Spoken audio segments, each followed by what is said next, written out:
Now at noon, a verdict in the trial of former Trailblazers player Ben McLemore. The jury finds him guilty of rape. You just don't do something like this to somebody and get away with it. I don't care who you are. Plus, a record-breaking performance today in the House of Representatives. Democratic Congressman Hakeem Jeffries spends hours blasting President Trump's spending bill, better known as the Big Beautiful Bill. If Republicans were so proud of this one big ugly bill, why did debate begin at 3:28 a.m. in the morning? We also have local reaction to the bill as some people took to the streets here to protest. Don't take your rights and privileges for granted. They are a privilege and freedom isn't free. Also this afternoon, the latest on Brian Coberger's quadruple murder trial. What the families of his victims had to say about the plea deal that allows him to avoid the death penalty. Is this justice? No.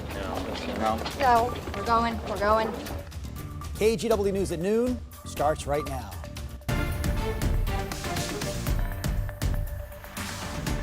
And we begin with breaking news this afternoon. The U.S. House of Representatives has passed President Trump's Big Beautiful Bill. The vote was 218 to 214, mostly along party lines. It now heads to President Trump's desk, where he's expected to sign it into law tomorrow on the 4th of July. Thanks for joining us. I'm Drew Carney. The vote came after more than 24 hours of deliberations and more than 8.5 hours of Democratic Congressman Hakeem Jeffries delivering a speech blasting the bill on the House floor. During that speech, which kicked off just before 5 o'clock in the morning on the East Coast, the Democratic minority leader slammed the GOP bill, often referencing a series of binders as he read notes from Americans who he said would be harmed by cuts to Medicaid and SNAP benefits. How can you prepare to celebrate legislation that will undermine the quality of life of everyday Americans? It's not just a hypothetical. It's not just hyperbole. It's not just hype. It will happen. Everyday Americans will be hurt by the one big ugly bill.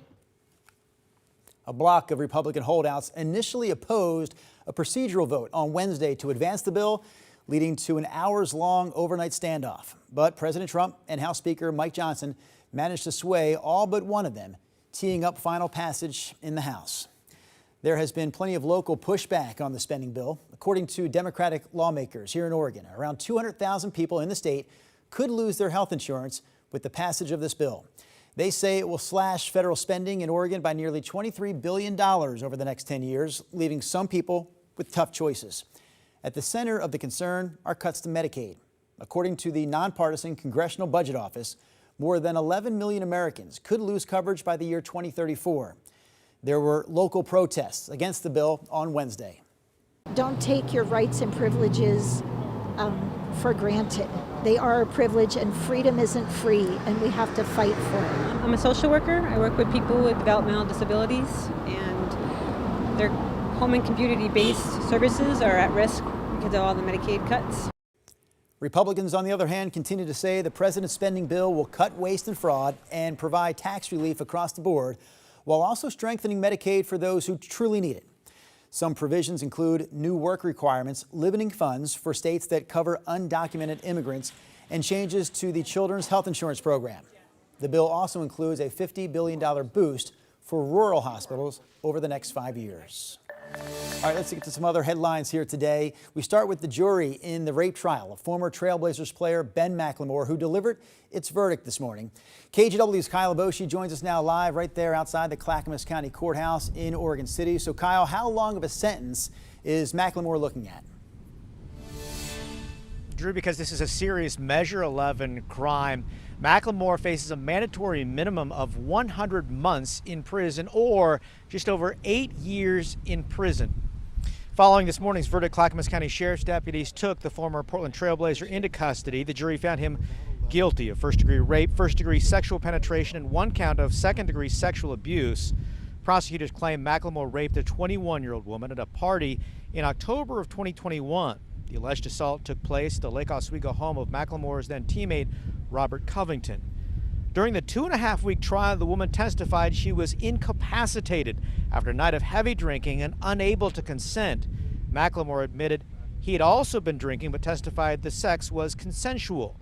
Prosecutor Scott Healy described the victim as brave for coming forward, reporting the crime, and then following the long road to justice.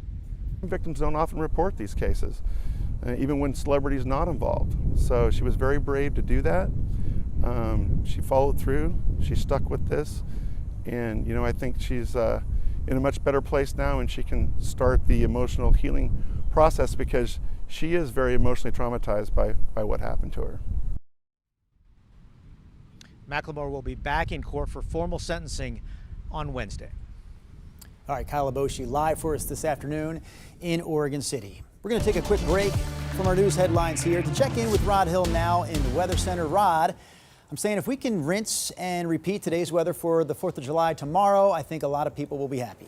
Yeah, we're certainly in the classic Pacific Northwest comfort zone. We're talking about highs in the 70s during this first week of July, including tomorrow, July 4th, by the way. Beautiful sunshine. I'm looking around me. I literally do not see a cloud in the sky. We're up here on the KGW weather deck, brought to you by Rick's Custom and Fencing. It's not clear everywhere. I want to get you to the satellite radar composite. One of our headlines at noon is the expected formation of thunderstorms coming out of central or south central and then over into southeastern Oregon this afternoon. So far, no lightning, but you can see the shower activity near and east of Bend, starting to fire up. And because of this thunderstorm threat, National Weather Service has a red flag warning or fire weather warning up for fire danger this afternoon and this evening in that south central and eastern area of our state. Again, thunderstorms a concern that lightning strikes could spark new fire starts. Other than that, the other headlines are all just beautiful, sunshine, comfy temperatures. Look at Lincoln City, good grief. What a beautiful day there. Clear skies, temperature at high noon just shy of 60 degrees. And we have the same blue sky over Portland. Our lunchtime temperature is holding in the 60s. We're at 67, and that's where I thought we would be. So I think we're on track to stay in the 70s or shy of 80 this afternoon. I have us up to 77. Tomorrow's forecast, again, also sunny. Also in the 70s. There's actually one twist, Drew, that could or would give us some clouds tomorrow morning and maybe even a shower in the valley at some location. We'll talk more about that coming up in my complete forecast, sir. A twist to the 4th. All right, thank you, Rod.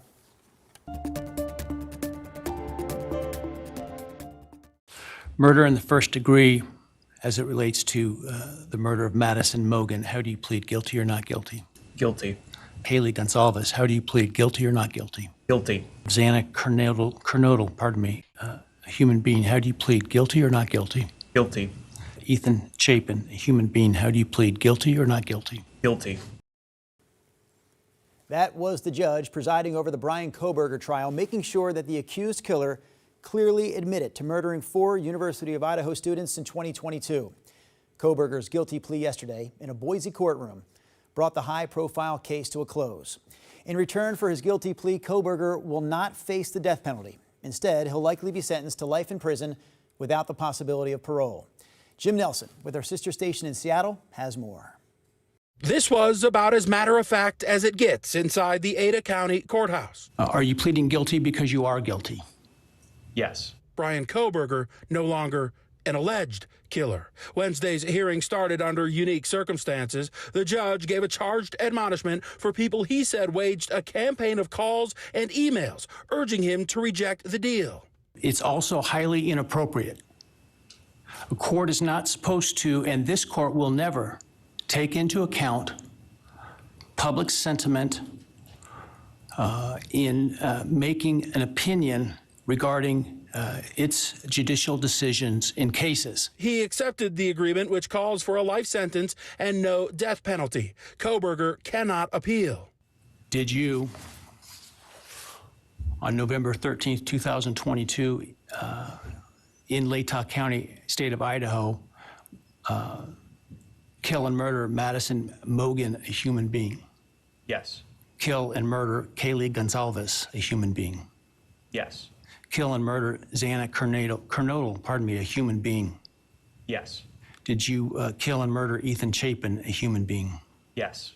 Hearing Coberger say it is one thing, but to see it is another. In a document just obtained, he admitted to willful, unlawful, deliberate, with premeditation and with malice aforethought, killing and murder. It was hand-signed by Coberger himself. In another rare move, the prosecutor revealed the state's trial evidence, cell phone records, surveillance footage of Coberger's car circling the student's home over and over minutes before the killings, and evidence linking blood at the scene to DNA on a piece of garbage at Coberger's parents' house. Mr. Coberger entered the residence at 1122 King Road in Moscow, Idaho. He did that with the intent to kill. We will not represent that he intended to commit all of the murders that he did that night, but we know that that is what resulted. Now, the full extent of those details may never be known. Meanwhile, Coberger's plea deal generated varying reaction from the families of the victims. Some say it ends a years-long painful chapter in their lives. Others say it's not enough. Reporter Joyce Taylor brings us more from the families. Nearly 1,000 days after their deaths, the family of Kaylee Gonzalez is fuming. Outraged there will be no trial, no death penalty. Defiant as they arrived at the courthouse hand in hand. Is this justice? No. No. No. We're going. Are you guys Keep going to be going. in the courtroom today? Keep going. Some of us will. Okay. Ready? Steve Gonzalez protesting by refusing to go inside. The Gonzalez family wanted prosecutors to amend the deal, requiring Coberger give a full confession and the location of the murder weapon. That didn't happen. In contrast, Maddie Mogan's family is glad this part of the legal process may soon be over.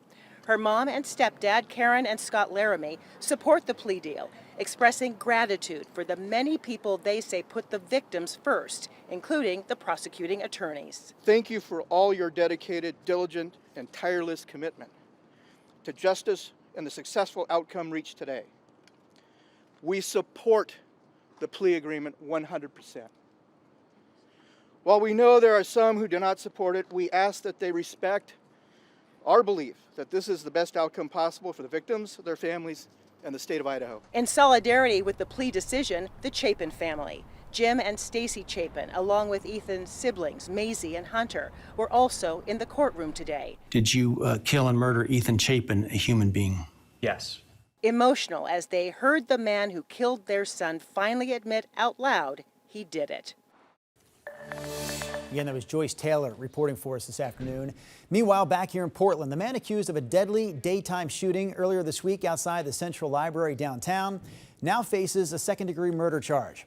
During his first appearance in court yesterday, 26-year-old Hassan Muse denied his identity multiple times, giving the judge a different name while also insisting that police caught the wrong man. Muse was arrested on Tuesday, 10 minutes after police say he finally and fatally shot a man near Southwest 10th and Yamhill.